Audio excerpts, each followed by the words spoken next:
Geger, Denny Sumargo menyatakan penyesalannya karena sudah menolong Agus dalam penggalangan donasi hingga terkumpul 1,5 miliar rupiah.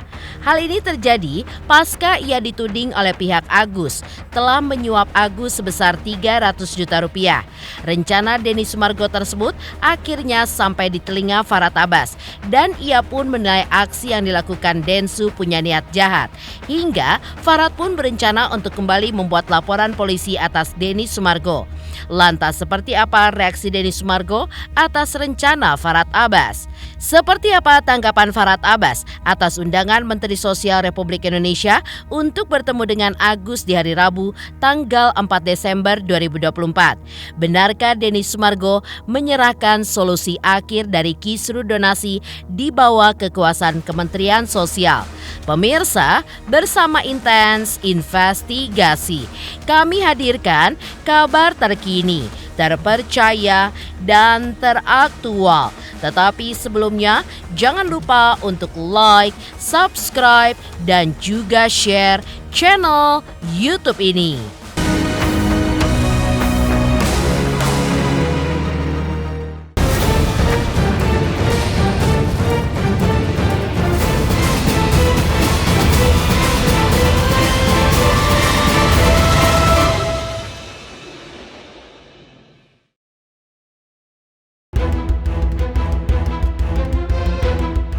Geger, Farhad Abbas membongkar hal yang kini heboh di sosial media terkait aksi Novi yang mengungkap bahwa Denny Sumargo sempat menawarkan uang kepada Agus 200 juta rupiah tapi ditolak oleh Agus.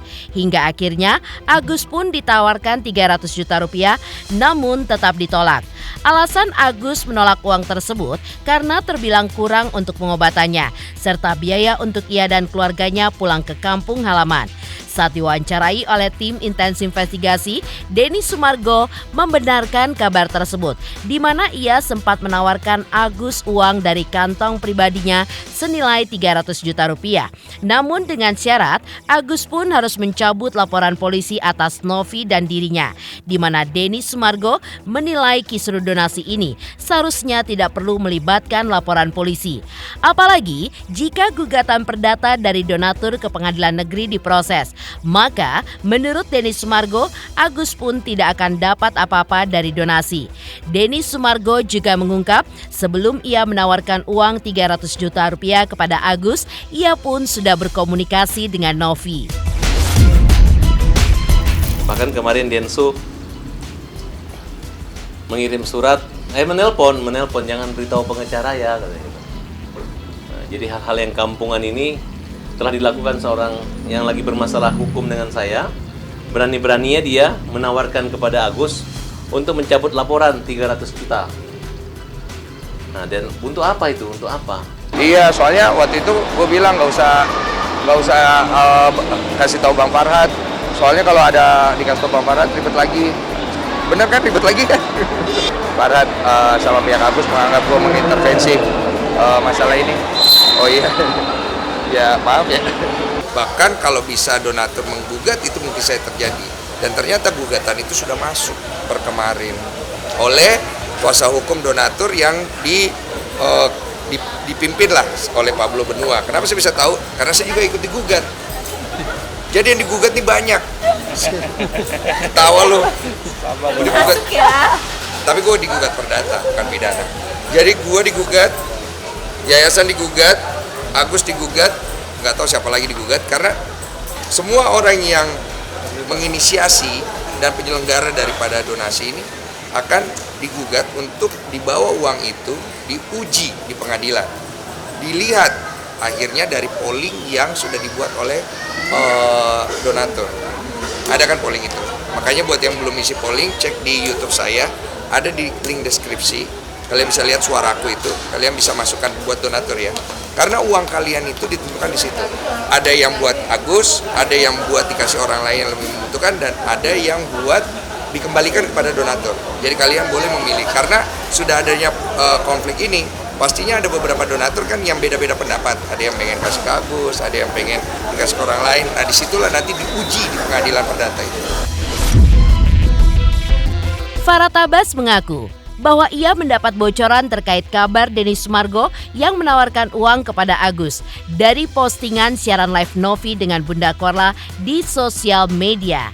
Menurut Farhat Abbas, sikap Denny Sumargo yang menawarkan secara langsung kepada pihak Agus tanpa sepengetahuan dirinya adalah sikap yang keterlaluan dan telah menyuap Agus sebesar 300 juta rupiah. Dan di mata Farhat, Novi yang menyebarkan kabar tersebut ke publik dilihat sebagai aksi untuk mengejek Agus di muka publik.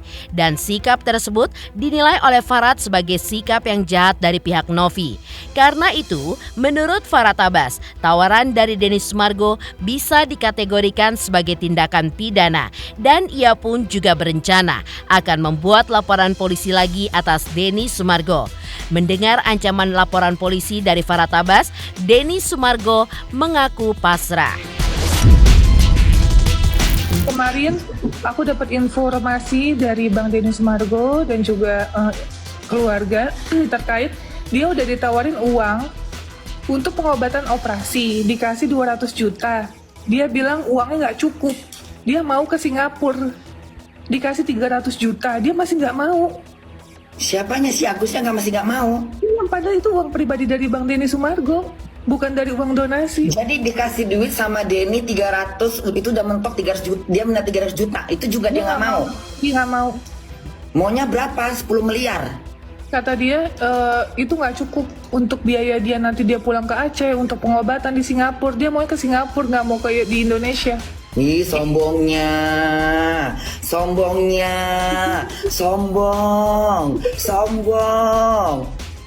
bener. Ada ya manusia sombong kena petaka ya, sombong bener.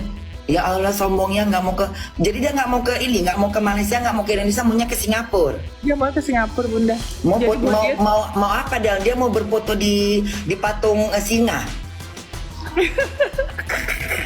Ya, saya ingin menjelaskan, saya dihubungi oleh Agus, Elmi, dan Wawa bahwa mereka dihubungi oleh Denny Sumargo. Ya, saya bilang, mana rekaman pembicaraannya gitu. Memang itu harusnya dirahasiakan, tapi anehnya justru dibocorkan oleh Novi dengan melakukan komunikasi video dengan Korle. Jadi apa yang disampaikan Denny Sumargo mengenai Agus, lu terima aja 200 juta atau tambah 100, 300 dan lain sebagainya, tapi jangan beritahu pengacara. Ini sifatnya rahasia. Dari awal aja mereka ini begini gayanya. Selalu menghubungi klien kita langsung, tidak boleh ada pengacara dan dirahasiakan. Tapi di luar itu Novi ngejek-ngejek gitu. Mereka mau terima guys, 300 juta mereka bilang nggak cukup gini. Itu jelas-jelas Novi itu menggiring. Novi, kamu itu kan ketua yayasan. Kamu ini sebenci apa sih sama Agus? Agus ini menderita dan dia sakit gitu. Jangan Denny Sumargo telepon kan kemarin. Kemudian menawarkan uang 200 sampai 300 juta. Yang penting cabut laporan ya. Tiba-tiba ini rahasia, nggak boleh disebar. Ternyata dia udah cerita ke Novi. Novi cerita sama internasional. Nah, kemudian sudah tahu ribut, menggiring opini, itu kan jahat gitu.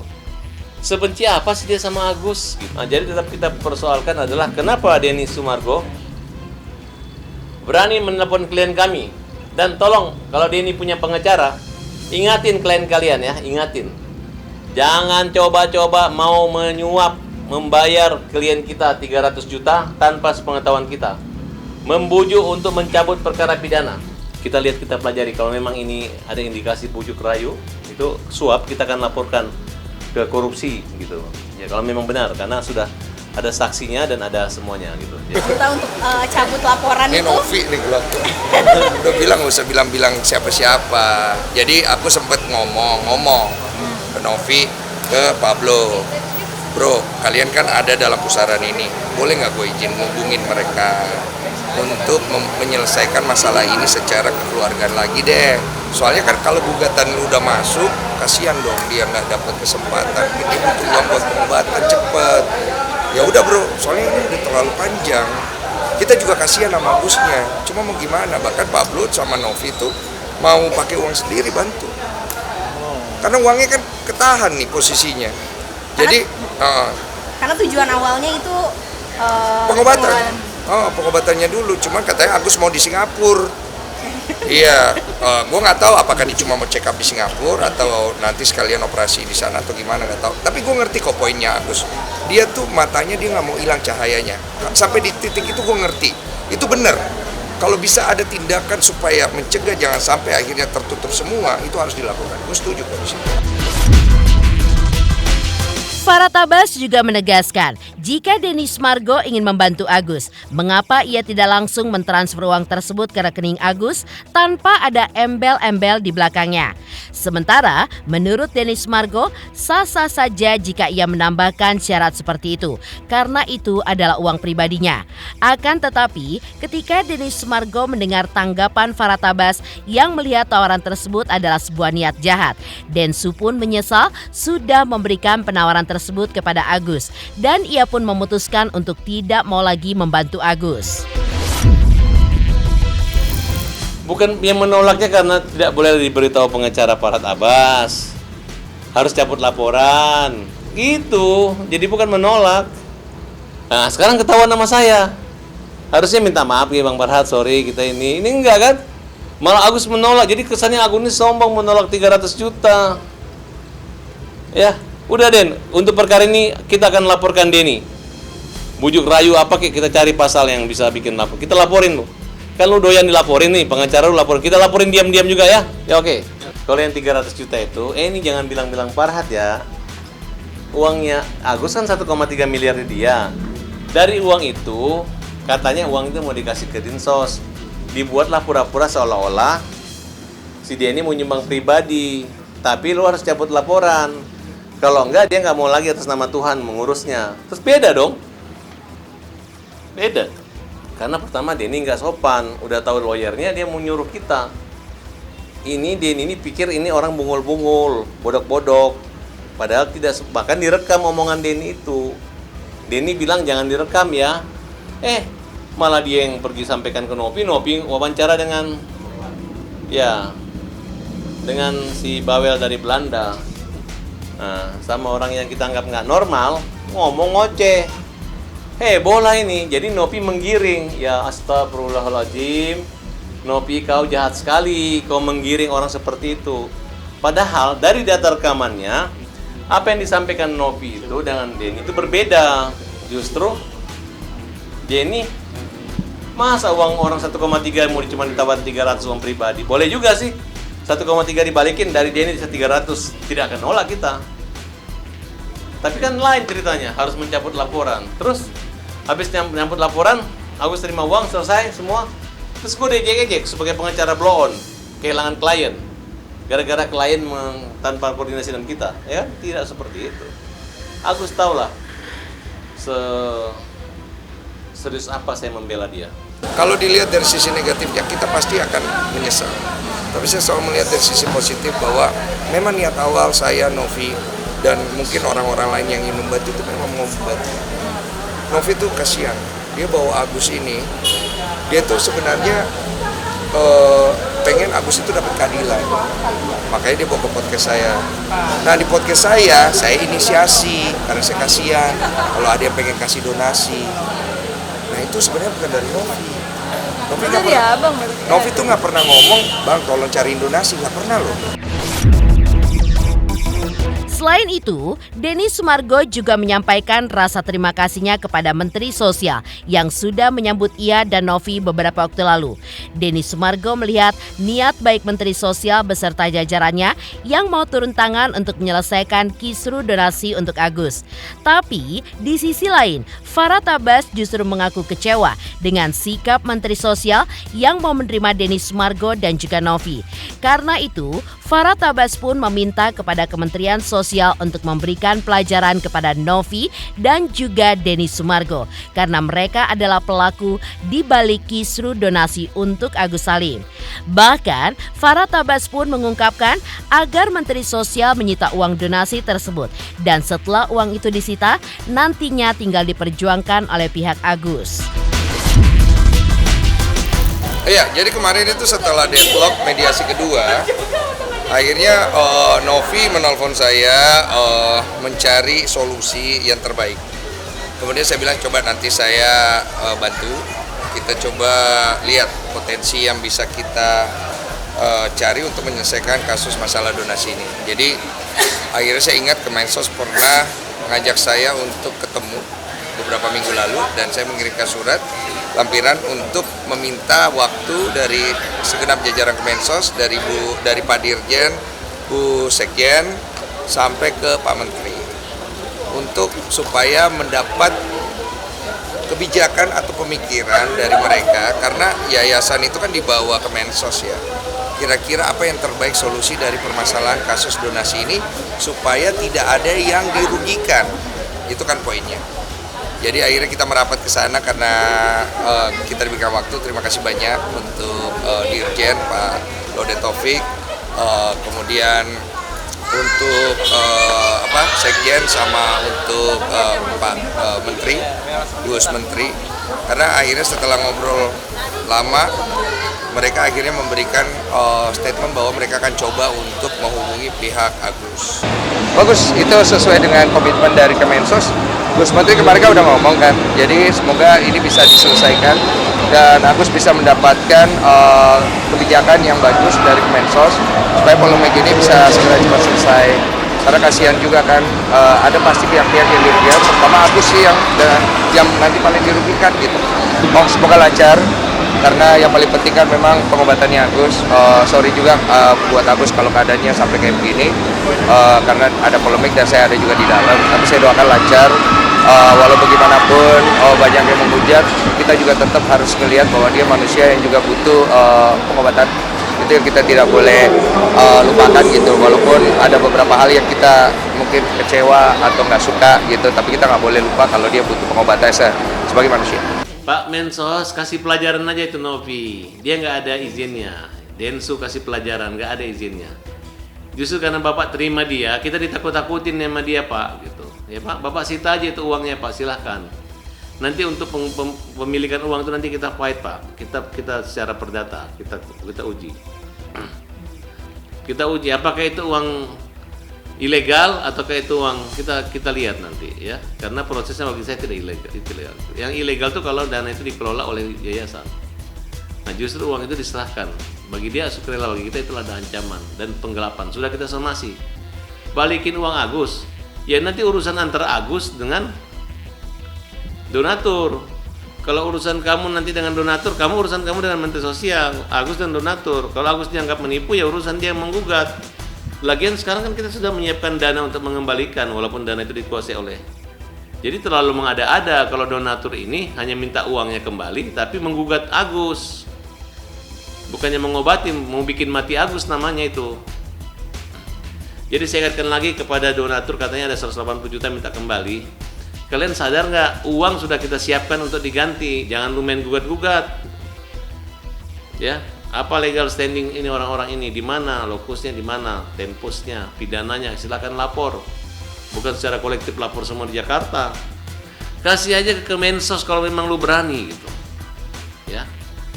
Dan kalau Densu mau habisin uang itu, habisin aja, silakan. Kalau lu berani habisin, gua tantang lu habisin. Dan jangan pernah nakut-nakutin Agus. Mau kalian buat laporan pidana terhadap Agus, kalian laporan pidana terhadap Wawa, kalian mau gugat mewakili donatur, yang memang kita lihat kalian mengeset seolah-olah Pablo dan beberapa orang lawyer keluar dari ini membela donatur, dan sehingga kalian tahu, sehingga yang kalian sampaikan ke menteri awalnya kan harusnya kalian yang takut nih, nggak punya izin di luar ODGJ, tidak punya izin donasi, harusnya kalian takut. Ini terbalik. Kalian takut-takutin Pak Menteri. Kalian bilang Pak Menteri donatur sudah pergi menggugat. Padahal orang-orang kalian semua. Iya, saya pengen dia dihukum. Aku pengen Densu dan Novi dihukum. Karena kalian salah. Kalian gak ada izin donasi, kalian donasi. Udah itu aja. Ya. Jadi jangan kalian pikir kalau kalian serahkan ke Densu selesai masalah, enggak. Justru saya minta jangan dihentikan proses hukumnya. Laksanakan aja Pak Menteri hukumnya. Ya, proses sidang. Walaupun dendanya cuma 10.000 dan ancaman hukuman 3 bulan, enggak apa-apa. Enggak dipenjara, enggak perlu dipenjara mereka, yang penting dihukum ya. supaya mereka itu berhenti ngomong gitu. Denny Sumargo mengaku menyesal telah menolong Agus karena dituding menyuap Agus 300 juta rupiah untuk mencabut laporan polisi. Lantas seperti apa tanggapan Farah Tabas terkait undangan Kementerian Sosial untuk Agus Salim?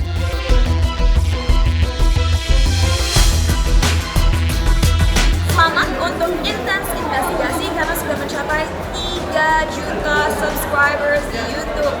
Sukses selalu and all the best.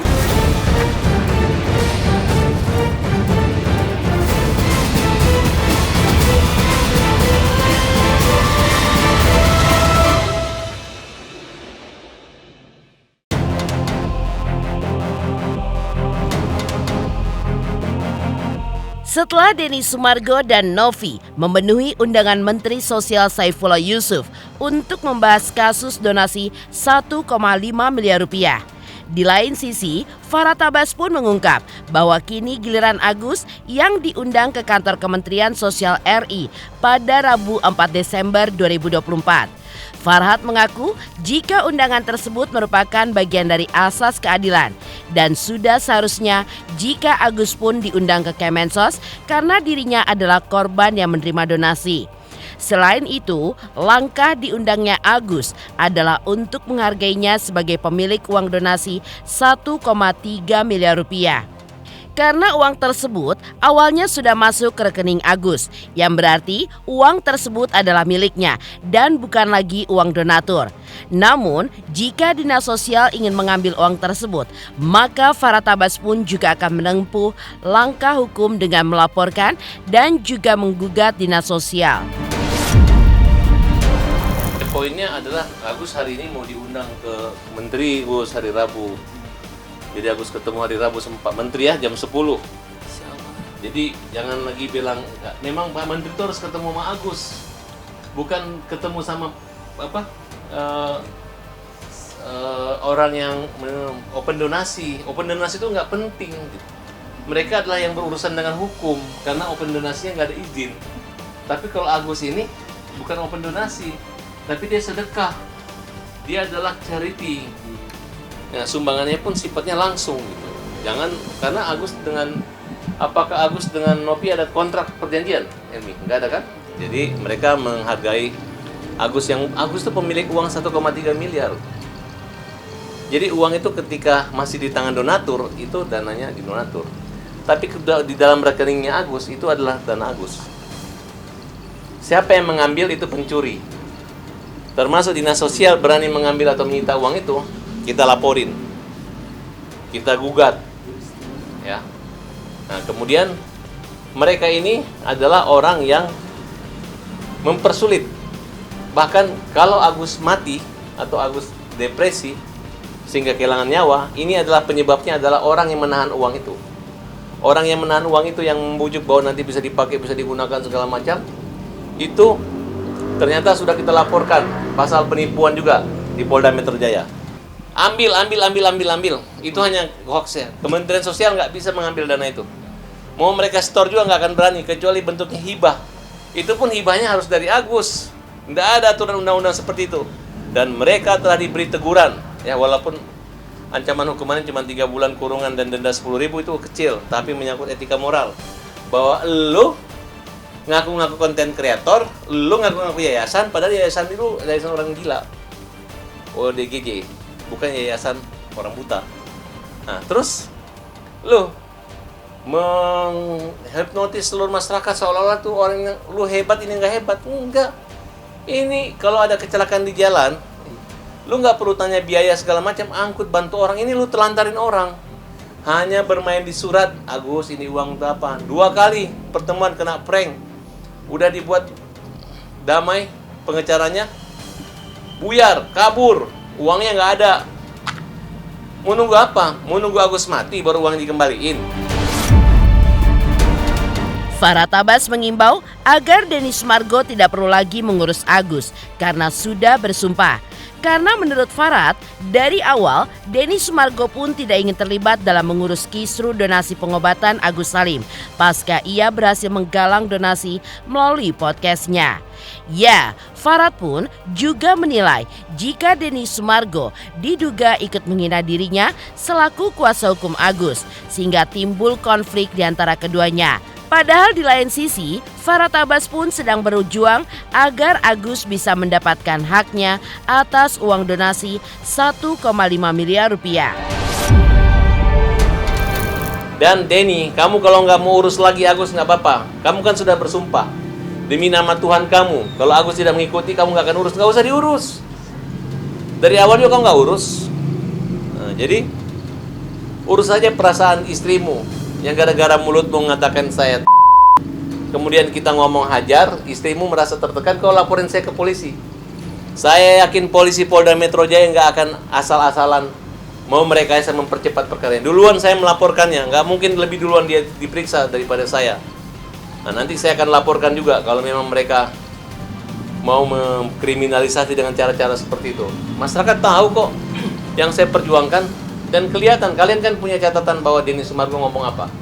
Ngenyek gitu. Saya ini adalah orang didatangin ke rumah dia. Mana ada orang di Indonesia ini yang namanya datangin rumah, itu pasti ngajak berantem, bukan minta dipukul. Judulnya mau menunjukkan keberaniannya, bahwa dia tidak takut, sirina pace, tapi minta dipukul. Belum pernah ada orang ujung pandang datang ke rumah orang, ini harga diri, tolong pukul saya. Nggak ada, terbalik-balik semua itu. Menepi dari kabar undangan Kementerian Sosial untuk Agus Salim, lantas seperti apakah tanggapan Farhad Abbas ketika Denny Sumargo menyentil bando yang selalu dipakai oleh Farhad belakangan ini? Selamat untuk intens investigasi 3 juta subscriber, luar biasa sekali 3 juta.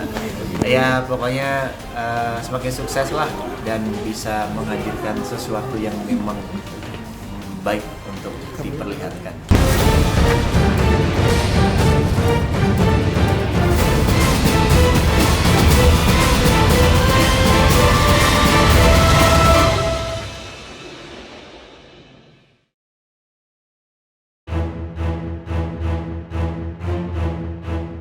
Di tengah kisruhnya dengan Farhad Abbas, Denny Sumargo juga sempat menyontil penampilan Farhad yang belakangan ini sering menggunakan bando. Denny Sumargo menyarankan kepada Farhad Abbas untuk merapikan rambutnya dengan mencukur pendek. Meski tidak bermaksud mengejek, namun Denny Sumargo pun juga menilai jika Farhad Abbas akan tampil lebih ganteng dengan penampilan rambut pendek. Tak hanya itu, Denny pun juga menyarankan Farhad untuk sering berolahraga agar penampilan badannya pun lebih atletis. Selain itu, ia pun juga menduga bahwa Farhad Abbas terlihat lelah serta kurang tidur akibat terlilit banyaknya kasus belakangan ini. Menanggapi sentilan Denny Sumargo soal bando, Farhad pun mengaku menggunakannya lantaran ingin merapikan rambutnya yang dibiarkannya panjang. Farhad pun juga mengaku jika nantinya rambutnya lebih panjang lagi, maka bando pun akan ia lepas. Lagi pula menurut Farhad, bando kini sudah menjadi suatu lambang organisasi yang ia bangun, yaitu Barisan Anti Dosa. Ya dia pengennya selalu keren. Iya. Bang Farhad kalau mau keren rambutnya rapiin bang, potong bang, serius bang. Rapiin, ini bukan ngejek loh. Kau itu ganteng loh, ada fotomu tahun dulu, rambutmu pendek, ganteng loh. Gak bohong aku. Rapikanlah rambutmu, buanglah bando itu, ya kan? Kau olahraga, baguskanlah badanmu, sehatkan dirimu, cukupkan tidurmu. Jangan karena kasus-kasus begini, kau jadi lelah sekali. Itu UMKM juga perlu tenagamu loh, ya kan? Jadi udah. Saya tuh nggak pernah bercita-cita untuk pakai bando. Ini bando yang saya pakai ini juga bando murah. Ini hanya untuk keadaan aja. Karena kalau saya nggak pakai bando ini rambutnya turun-turun daripada saya begini. Nah nanti kalau udah panjang sebulan 2 bulan lagi nggak perlu lagi pakai bando. Nyatakan begini. Saya kalau ketemu orang, saya nggak mau mengejek fisik atau penampilan. Ya kan? Kenapa? Karena kenapa? Emang kamu bisa menjatuhkan saya dengan mengejek pakai bando? Iya. Kan biasa aja. Agus pakai kacamata udah buta diejek lagi. Nggak usah mengejek-ejek fisik lah. Kecuali misalnya bando itu membuat satu identitas mantan terpidana atau mantan koruptor. Itu kan hanya bando ini kan. Saya udah bilang bando itu kan barisan anti dosa. Jadi kalau mau ikut identik dengan saya, syaratnya pakai bando. Tapi kalau saya hanya gara-gara rambut saya, kalau nggak pakai bando jadi begini, jadi jatuh. Nah, jadi tapi mereka menghina gitu. Ya buat apa kalau orang sudah punya jiwa dan hatinya menghina orang? Tidak ada yang baik di mata dia gitu. Yang jelas dengan aku lihat mungkin mereka ingin punya rambut panjang gak cocok dan kaget melihat kekerenanku menggunakan bando, ya kan? Jadi aku adalah barisan anti dosa. Kalau mereka mungkin bajingan ahli dosa. Okay? Pemirsa Intens Investigasi, jangan lupa saksikan terus Intens Investigasi. Dan pastikan jangan lupa untuk like, subscribe, share, dan juga komen jelang 3 juta subscribers channel Intens Investigasi.